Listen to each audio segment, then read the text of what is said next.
Omari Reed was 42 years old, and he believed one thing above almost everything else in this world. A man who keeps his hands busy and his mouth quiet will never have to explain himself to anyone. He had built his life around that belief. 13 restaurants. A name that meant something in 3 Louisiana parishes. Rough hands from 20 years in kitchens. Not the soft hands of a man who watched other people cook, but the real hands of a man who had peeled, chopped, lifted, and burned his way from a dishwasher's station in the French Quarter to a deed of ownership on 12 buildings across this state. And then one phone call rearranged everything. Not because it surprised him, but because he had been waiting for it. He was standing in the back of the house at Henley's on Bank Street in mid-city New Orleans on a Friday evening in October, watching his staff set a long corner table with champagne flutes and white tulips, flowers he had not ordered, for a reservation he had not made. His head chef, Darius Mills, had pulled him aside an hour earlier, voice just above a whisper. "Mr. Reed." The reservation came in under Tenacia's fresh start. They want you seated at the far end of the table, facing the whole family, and they left a specific note for the front of house. He paused. It says, "Do not let him know we already have our own attorney prepared." Omari looked through the kitchen pass-through at the white tulips being arranged at that corner table. He took that information the way he took most things, without flinching, without reacting, with the stillness of a man who had already seen this move coming from a long way off. He had known they would choose a restaurant. Diane Langston had always preferred to conduct her most important business in public spaces, where the audience served as invisible referee. What she did not know was that the restaurant she had chosen was not a neutral stage. Henley's was registered under Bank Street Hospitality, LLC, not Reed Hospitality Group, not his name in any form a person only half paying attention would recognize. He had structured it that way 8 years ago when he bought the building, partly for tax purposes, and partly because he had learned early that people who measure others by surface appearances never look past the surface. Diane Langston knew her son-in-law owned restaurants. She had never once cared enough to learn which ones. For 7 years, he had not corrected that misunderstanding.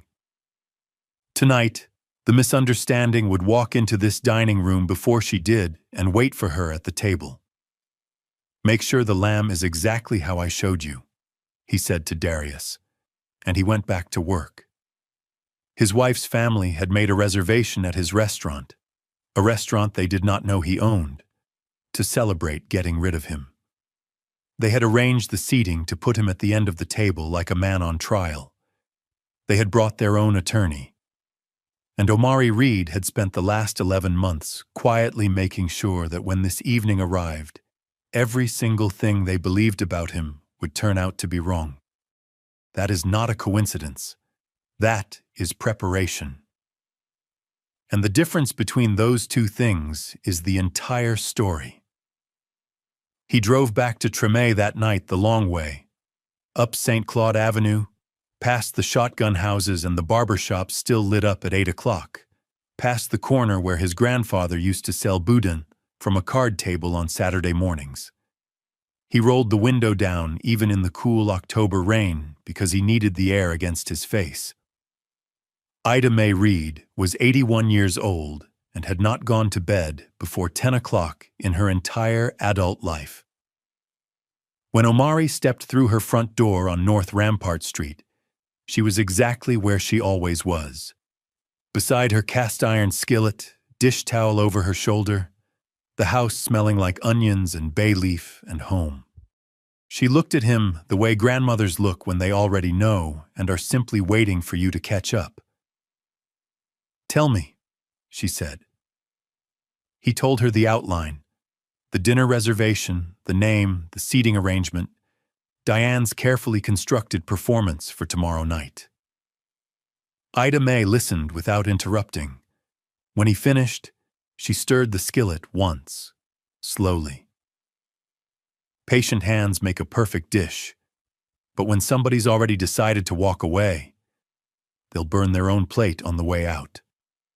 Omari sat down at her kitchen table and pressed both palms flat against the wood, the way he'd done since he was a boy, feeling the grain of it, the solidity of something that had been there before him and would be thereafter. He had loved Tanisha Langston Reed. That is not a small thing, and it shouldn't be treated like one. Not in the vague, habitual way of a long marriage where two people have simply stopped leaving. He had loved her the way you love someone when you still notice them. The way she hummed under her breath when she was thinking. The way she kept a full glass of water on her nightstand every night and never once drank from it. The way she laughed at her own jokes half a second before the punchline landed. The year before, he had quietly arranged to give her a small restaurant on Magazine Street as a birthday gift. He'd signed the lease, laid the kitchen out exactly the way she'd once described wanting it, had the sign designed. He had the whole thing ready. Then he found the hotel receipt from Biloxi, addressed to him by mistake. That same afternoon, he called the leasing office and canceled the lease. He never told her. He never told anyone. He smoothed that door closed quietly with both hands and walked away. That was 11 months ago. Now, sitting alone in his car outside Ida May's house, the rain falling soft against the windshield, Omari was not burning with anger. He was something cooler and more focused. A man who had grieved what needed to be grieved, prepared what needed to be prepared, and had one dinner left to get through. They chose the stage without knowing the stage is mine. And the name on the reservation, Tanisha's Fresh Start. That's the only thing in that dining room tomorrow night that actually belongs to them. Stay with us, because when Omari walks into that restaurant tomorrow night, not one thing will go the way the Langston family planned. Nobody builds a trap overnight. It began 11 months before that dinner reservation, not with a confrontation, not with a slammed door, but with a single number on a bank statement that didn't belong there. It was April, first of the month. Omari was at his desk in the back office of his Treme catering kitchen, going through the joint account at Whitney Bank the way he had done every month for 6 years. And there it was, a wire transfer for $2,800 to an entity called Diane Langston LLC. He knew his mother-in-law. He did not know she had an LLC, and the transfer had come from the house account, the one they'd opened in the second year of their marriage and called the foundation account, because they were young and earnest and believed in that kind of language. He did not call Tanisha. He did not mention it at dinner. He opened a new folder on his laptop, gave it no name, and began filling it. That same evening, he pulled the account's full 2-year history. The transfers to Diane Langston LLC had not begun in April. They had begun 14 months prior. Small at first, spaced out, the kind of withdrawals that disappear inside the noise of a busy shared account. By spring, they had grown regular, confident. 14 months. He had been reviewing that account faithfully, and it had taken him 14 months to see what had been hiding in plain sight. He had first noticed the signs in February.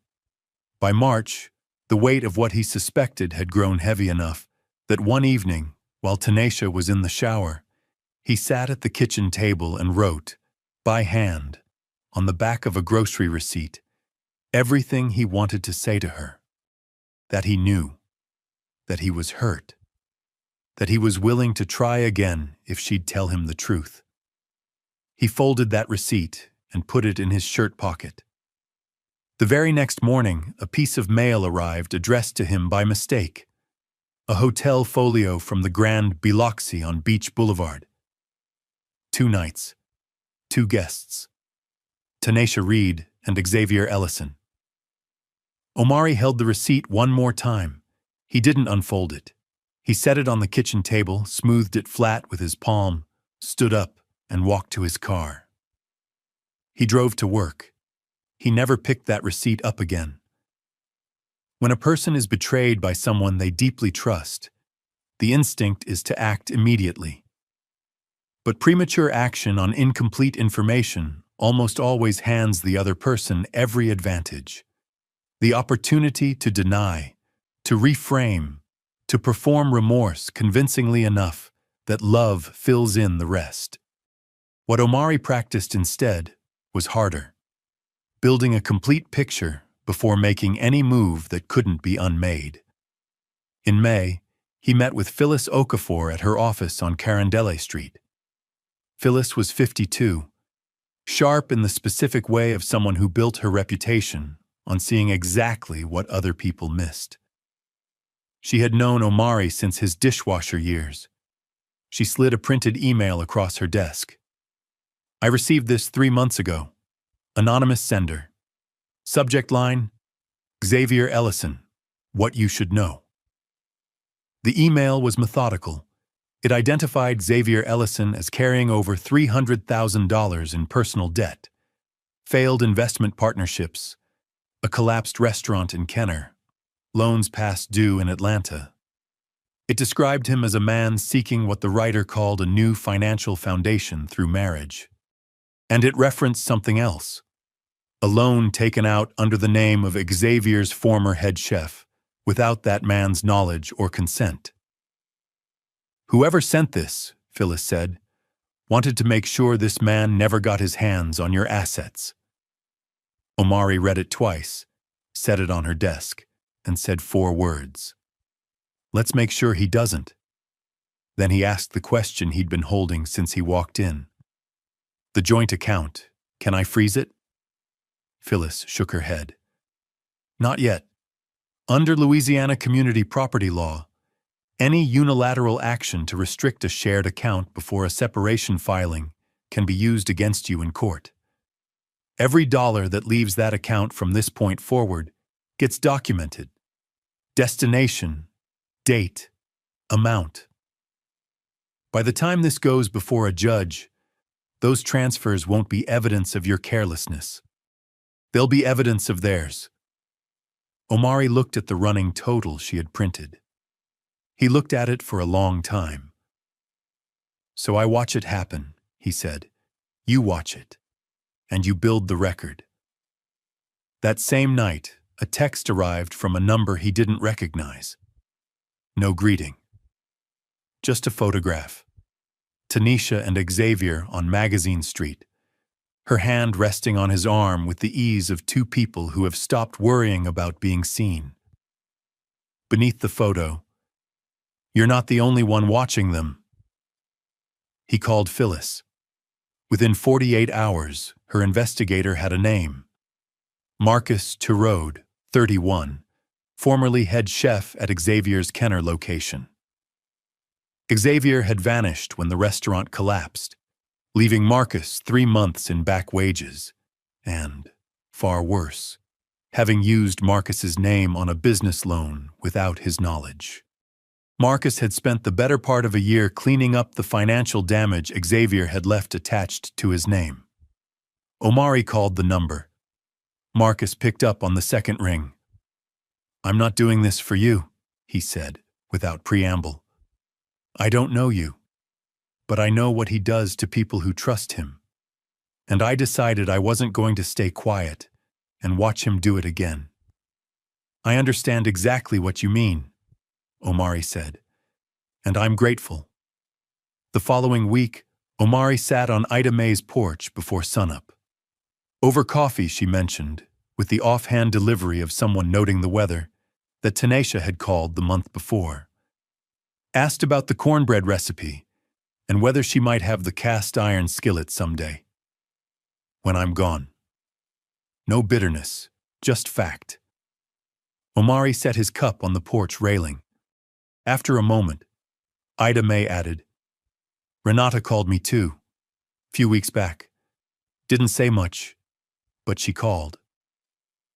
He looked at her. "The younger one." She didn't say anything worth repeating, but a woman doesn't call her son-in-law's grandmother to talk about nothing. He thought about the missed call he'd seen on Tanesia's phone 3 months ago. Renata's name. Never returned. He thought about what it costs a person to watch something wrong happening inside their own family, and what it eventually costs them to stop staying silent. He didn't know yet what Renata would do when the moment came, but he filed it away, quietly, without assumption, without closing the door. That evening, alone in the Treme kitchen after his staff had gone home, Omari took out his phone. He opened the message thread with Tanisha. Their last exchange was 16 days ago, about a utility bill. He typed, "I still remember." He stopped. His thumb sat motionless on the keyboard for what might have been a minute. Then he deleted the words, locked the screen, and set the phone face down on the steel counter. Some things don't need to be sent to be true. He spoke one question out loud to the quiet kitchen, barely above a whisper. "Did you ever really love me? Or did you just need a place to land until you found something better?" The kitchen held that the way kitchens hold everything, in complete, indifferent silence. He turned off the lights and locked the door. One dinner left.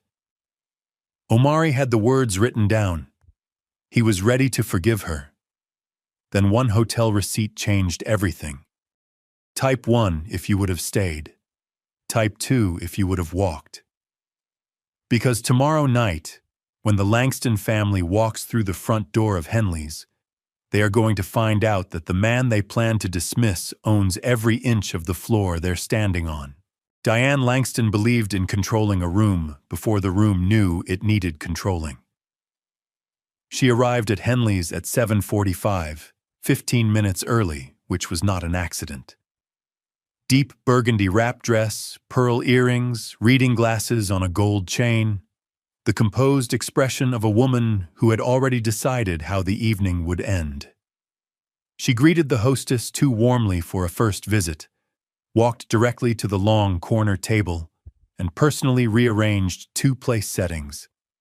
The seat at the far end, facing the rest of the table and the room beyond it, was positioned with deliberate care, like a witness stand, like a man being called to account. She had no reason to question whose restaurant this was. She had no reason to look past the name on the door. She was, as far as she knew, in complete control of the evening. Tanisha arrived just behind her, cream-wrapped dress, small gold earrings, and sat with her eyes fixed on the centerpiece. White tulips she had not chosen. She held herself in the practiced stillness of someone trying very hard to look unbothered. She was not a woman anticipating victory.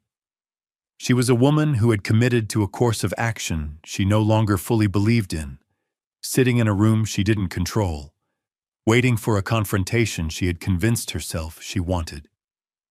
Xavier arrived 2 minutes later, surface confidence intact. He squeezed Tanisha's hand when he sat down. She let him without looking at him. Renata took the middle seat and said almost nothing. She had been saying almost nothing for months, paying the price of belonging to this family. But she had come tonight, and beneath her silence, a decision was quietly forming that the rest of the table couldn't see yet. Diane ordered wine, adjusted her pearls, and began managing the atmosphere. She had thought of everything. She was certain of it. Omari walked in at 8:12 p.m. dark charcoal suit, no tie, unhurried. He did not scan the room for the Langston table. He didn't need to.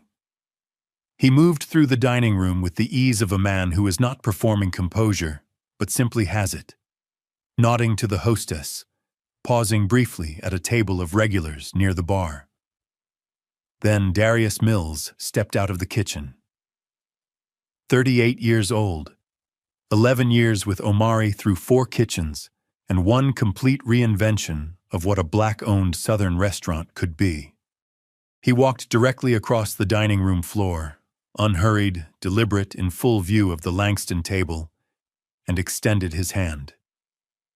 "Mr. Reed." A beat. "The kitchen is ready. Tonight's lamb is prepared exactly the way you requested. This table belongs to you tonight, as always." 3 seconds of silence in an occupied restaurant on a Saturday night is a long time. Diane Langston's champagne flute stopped halfway to her lips.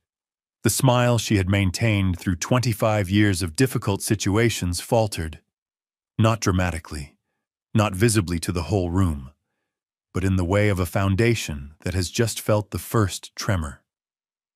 She set the glass down on the white linen with a small, deliberate click.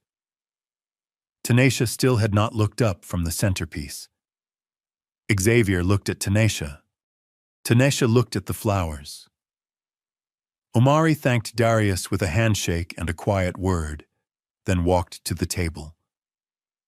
Not to the end seat Diane had staged for his humiliation, but to the natural center, the position a man takes when he understands the room belongs to him without needing to announce it. He sat down and looked at Diane across the white tulips with an expression that contained nothing hostile and nothing apologetic. Just clarity. Diane gathered herself quickly. She had not survived many difficult rooms by losing her composure publicly. "Omari, we thought this would be a good opportunity for everyone to find some clarity about next steps, about what's fair for Tanisha going forward, and how we—" The front door opened at 8:15 exactly. Phyllis Okafor entered in a black blazer carrying a slim leather portfolio. She walked to the table, gave the room a brief professional nod, and set 3 manila folders on the white linen with the quiet authority of someone placing evidence before a panel. Diane looked at the folders. Something shifted behind her eyes. The first contained audited financial reports for 12 operating restaurants under Reed Hospitality Group. Revenues, property valuations, 3 years of tax filings. The second contained the ownership certificate for 401 Bank Street, the building housing Henleys, purchased by Omari Reed 8 years prior, 2 years before his marriage. Registered under Bank Street Hospitality, LLC.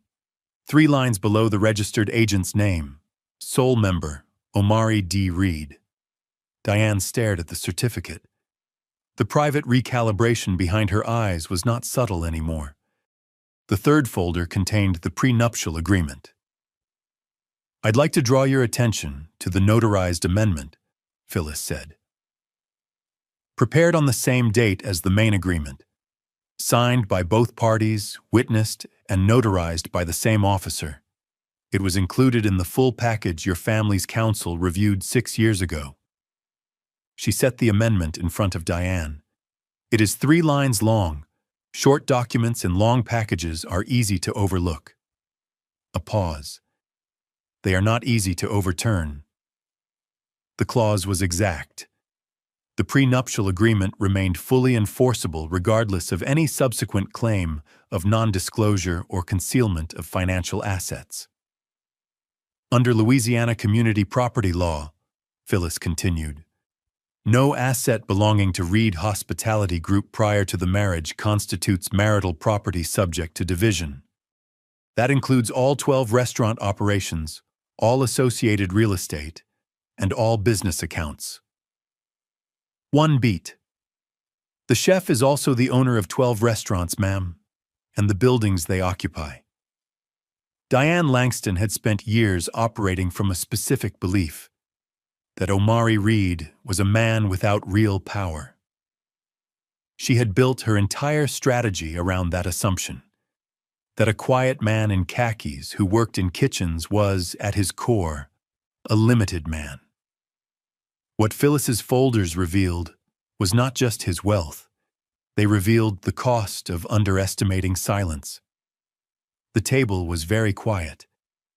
Tanisha had not spoken since Omari sat down. She was looking at the white tulips with the fixed intensity of a woman trying to hold herself together. Her shoulders had dropped slightly, not in defeat, but in the way they drop when a person stops maintaining a posture they no longer have the energy to hold. Xavier had gone completely still. The surface confidence had not left his face so much as rearranged itself into something guarded and watchful. He was running calculations. Omari sat at the center of his own table, in his own restaurant, and looked at his wife. Just at his wife. The most important words he had been carrying for 11 months had not been said yet. But the room was his, and he was in no hurry. What Omari says next, the words he has been carrying for 11 months, will be the quietest thing spoken at that table all evening. And the only words anyone in that room will remember. The room had gone very quiet. The particular quiet of a space where everyone present understands that something real is happening. Not theater, not a scene, a reckoning. Omari let the silence hold. Then he spoke, low, unhurried. You called this a farewell dinner. I want you to have it. He looked around the table, at Diane, at Xavier, at Renata, and finally at Tanisha, who was still looking at the centerpiece. I want Tanisha to have the life she chose. I mean that. But I want everyone at this table to understand the true cost of that choice. Not for me. For her. He nodded to Phyllis. She opened the fourth folder. No property certificates, no business valuations, just paper. Specific, clinical, irrefutable paper.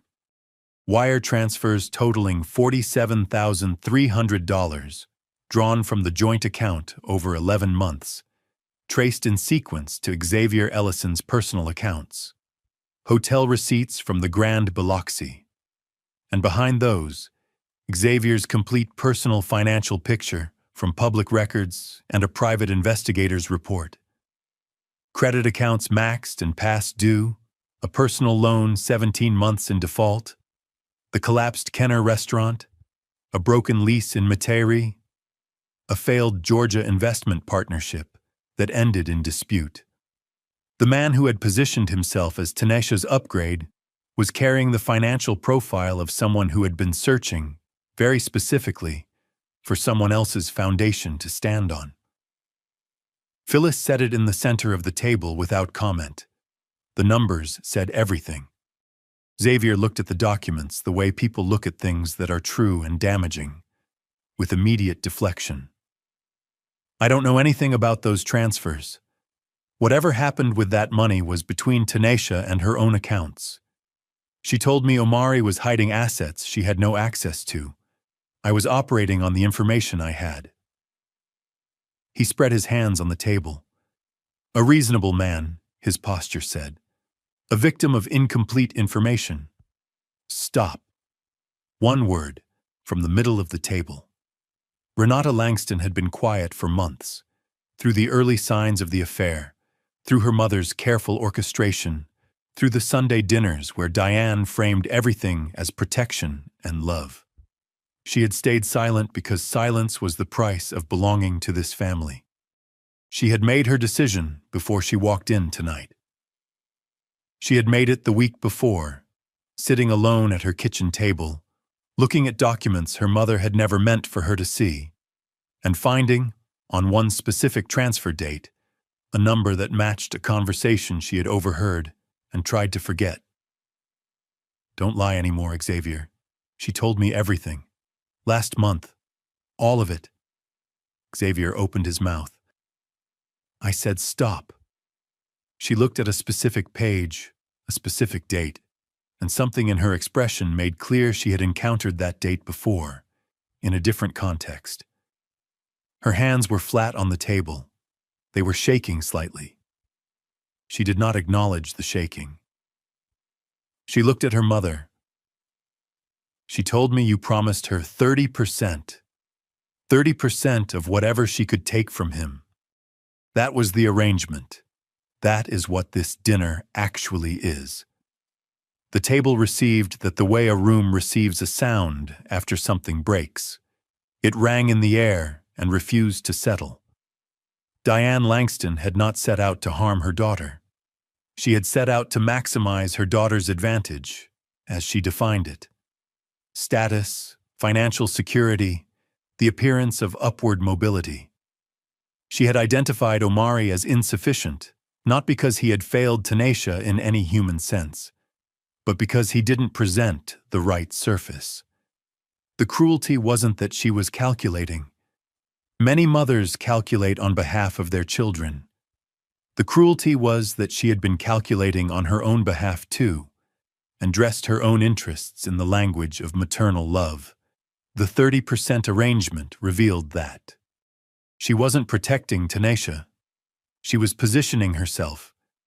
And Tanisha, who had genuinely loved Omari in the early years, had been slowly taught by the person she trusted most that her own instincts were wrong and her mother's version of reality was right.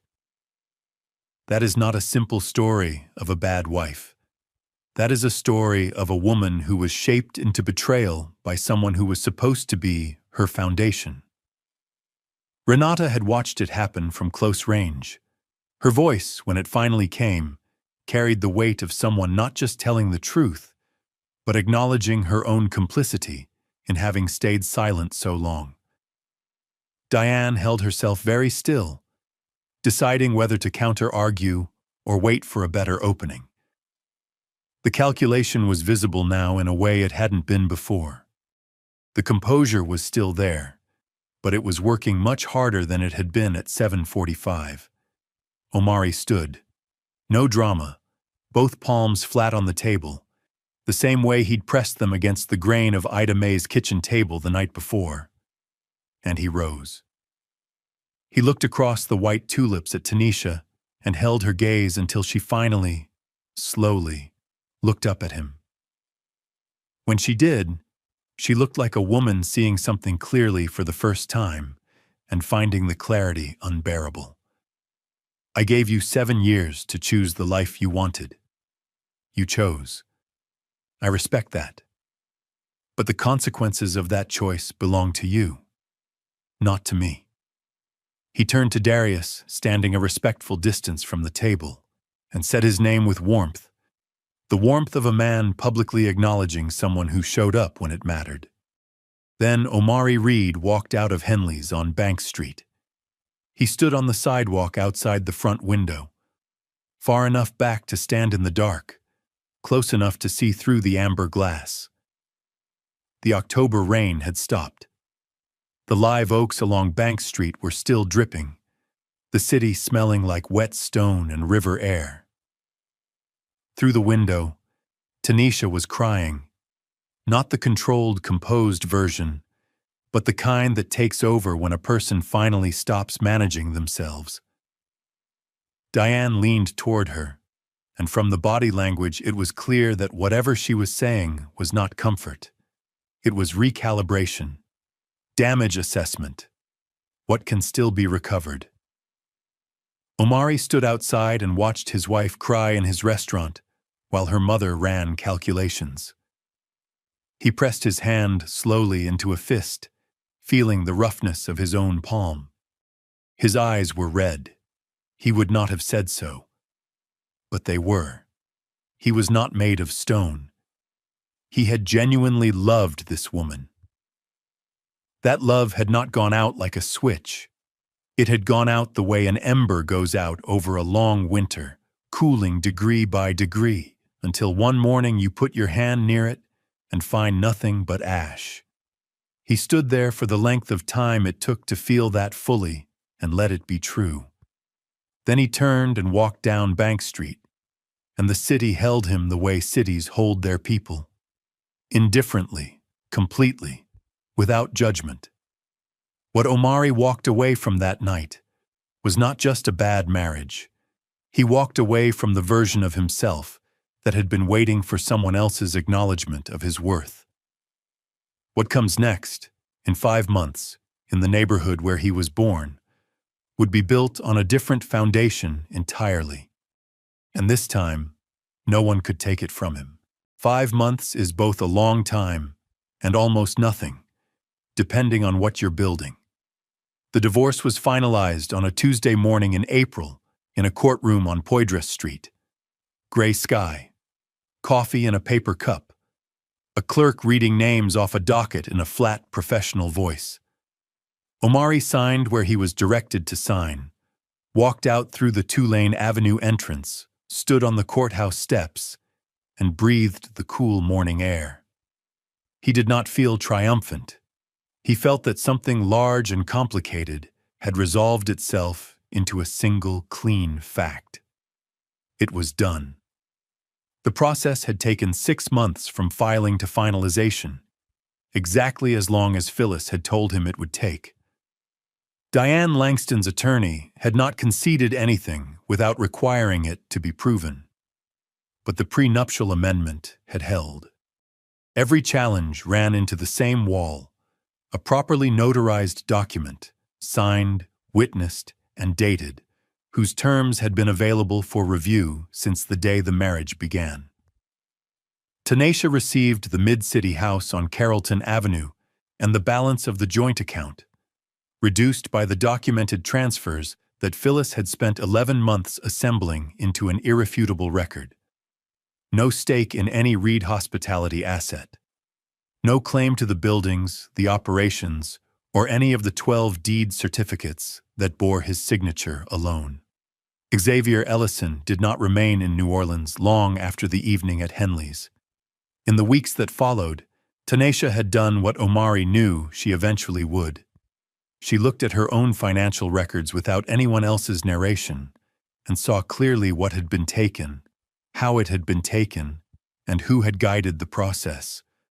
The full picture of Xavier's debt, combined with the pattern of transfers from the joint account, told a story she couldn't reframe into something tolerable. She ended it quickly, without discussion. Xavier moved on. That is the nature of men who operate through calculation. When a situation is no longer useful, they don't grieve it. They locate the next one. Renata called Omari once in February. 4 minutes. She said Tanisha had been pressured more than most people understood, that she was sorry she hadn't spoken sooner, and she did not ask him to do anything with that information. He thanked her, and he meant it. Before she hung up, she said, "There's a piece in The Advocate about a community kitchen opening on St. Claude in May. I'm going to send it to Tanisha, not to pressure anything, just because she should know it exists." Omari was quiet for a moment. "That's your call to make," he said. He did not tell her not to. The 13th restaurant opened on Government Street in Baton Rouge on a Saturday in April, a building that had been a pharmacy for 40 years. Good bones. Omari had always trusted buildings with good bones. The opening weekend was strong. Darius flew up to run the kitchen for the first 3 days, and they moved through the service with the easy coordination of 11 years.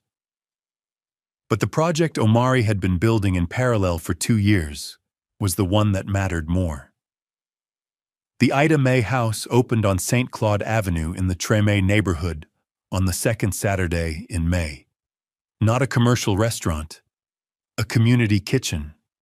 Cooking classes for families, professional training for young people who wanted careers in food service, a Sunday community meal open to Treme and 7th Ward residents, a small catering operation that generated enough revenue to sustain the programs. He had named it after his grandmother. He called her the night he signed the lease. Ida May was quiet for a moment. Then, "Baby, I already knew." The grand opening brought the neighborhood out the way Treme comes out for things it recognizes as its own, fully, without fanfare, with the warmth of people showing up not to be impressed, but to belong to something. Neighbors from St. Claude and Ursuline Street, families from the 7th Ward, former dishwashers and line cooks from Omari's kitchens over the years, children running through the open doors into the warm evening. Omari was near the entrance, greeting people, when a voice he recognized came through the noise of the room. He turned. Tanisha was just inside the door. The composed, careful presentation that had defined her public self for years was entirely gone. Plain gray dress, eyes already wet. She had not been invited and had not expected to be welcome, and both of those things were visible in how she was standing. Not with the ease of someone who belonged, but with the tentativeness of a person who has driven somewhere necessary and is no longer certain she should have come. I didn't want the divorce. Not really. My mother pressured me. She told me I deserved something better, and she promised me 30% of whatever I could take from you. And I let her. I listened to her instead of myself. And I am so sorry, Omari. I am genuinely sorry. She pressed one hand briefly to her mouth. In the beginning, I really did love you. That was real. Everything she said was true. The love in the early years was real. The pressure from her mother was real.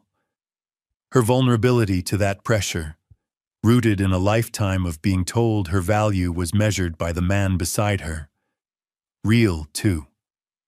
None of it changed what had happened. Sincerity after the fact does not undo consequences already set in motion. What Omari chose to say, gentle, direct, final, was the greatest act of respect he could offer her, taking what she said seriously enough to answer it truly. Before he spoke, he let himself feel it, not the anger that had long since cooled. The earlier thing. The way she laughed half a second before her own punchlines. The glass of water on the nightstand she never drank. The drive back from the coast where she fell asleep against his shoulder somewhere past Slidell, and he'd driven the rest of the way without moving, not wanting to wake her. He let himself feel that for exactly as long as it took to acknowledge it was real, and that it was over. I know you did, he said. I know the early years were real. A pause. But you made a choice based on what you thought I was worth. Now you know what I built. And I'm not the same man I was to you then. Not because I changed, but because you finally see what was always there. That's not a foundation for anything between us. That's just the truth. Arriving late. Tanisha held his gaze for a moment. Then she nodded, very slightly, and walked back out through the door of the Ida May house into the warm May evening. The door swung closed behind her, softly. Omari stood at the threshold for a moment longer. I forgive you, he thought. Not out loud. Just in the quiet of his own mind, in the middle of the noise and warmth of the room behind him. Not because you've earned it. Because I'm not going to spend one more day carrying it. He set it down, quietly, like both palms pressed flat against the grain of a table that doesn't move. Then he turned back into the room. There is one more moment left, and it begins with a woman walking toward him across that kitchen, carrying a tray and a truth he didn't know he needed to hear. The kitchen of the Ida May house was warm and full and completely alive. Ida May herself was at the far counter, 81 years old, dish towel over her shoulder, her cast-iron skillet on the burner, surrounded by a half-circle of children between 7 and 11, every one of them watching her with the focused attention children bring to things they sense are genuinely important. She was teaching them how to season food, not which spices in which order, but the deeper lesson, when and why and how to trust your hands and your nose and stop watching the clock. You can't rush the seasoning. The food knows when it's ready. Your job is to stay present and pay attention. Omari stood in the kitchen doorway and watched her, sleeves rolled up, apron on. The expression on his face was the kind that doesn't come from satisfaction with outcomes, though the outcomes were good, but from the peace of a man who has, after a long and complicated road, arrived somewhere that belongs to him in a way that goes deeper than any deed of ownership. He had heard his grandmother's words his whole life. Patient hands make a perfect dish. He had understood them as cooking wisdom, then as business advice, then, during the hard months of the previous year, as counsel about endurance, about staying the course when someone was trying to undo everything you'd quietly constructed. Standing in this doorway, watching her pass that lesson to children from the neighborhood that had shaped them both, he finally understood the words in their fullest form.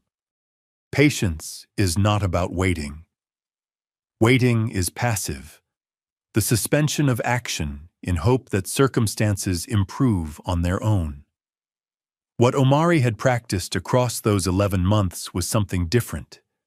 The commitment to keep building something real even when the people around you cannot yet see what you're building. The refusal to let someone else's limited imagination of your worth become your own. The Ida May house was that. Not a monument to what had been done to him. A genuine gift.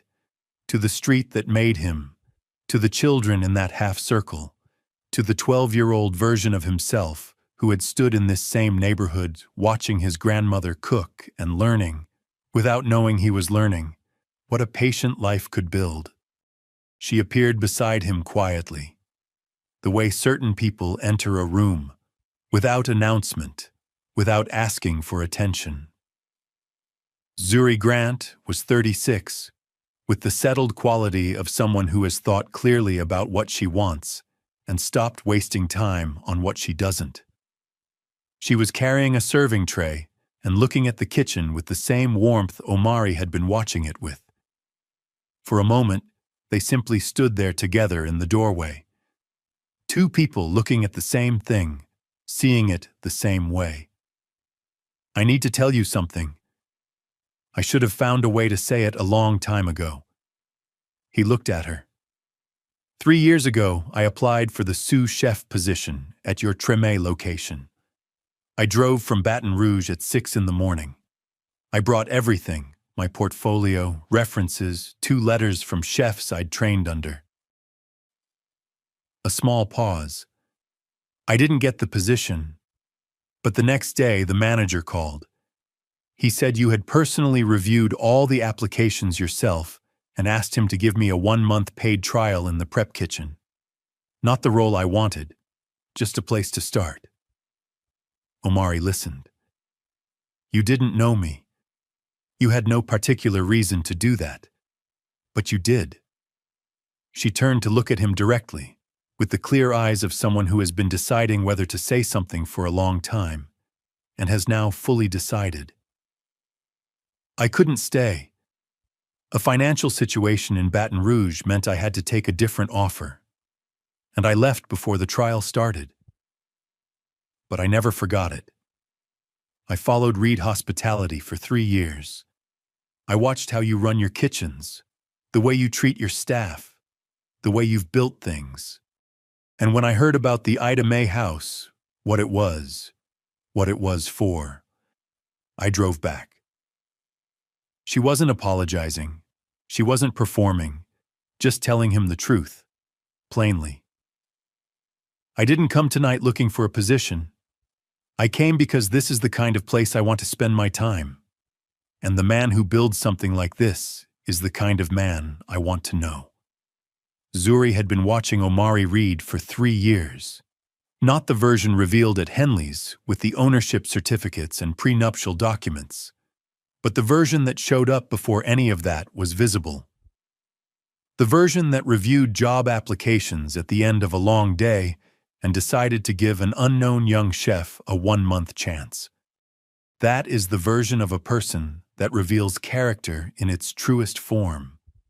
Not what they do when the room is watching, but what they do when the room is empty and the decision is small and no one will know the outcome either way. Tanisha had been persuaded to stop seeing that version of Omari. Zuri had been paying attention to it for 3 years. When a person shows you who they are, quietly, consistently, over a long period of time, the people paying the right kind of attention will notice. They always do. Omari listened to Zuri finish speaking. Then, slowly, the corner of his mouth moved. A real smile.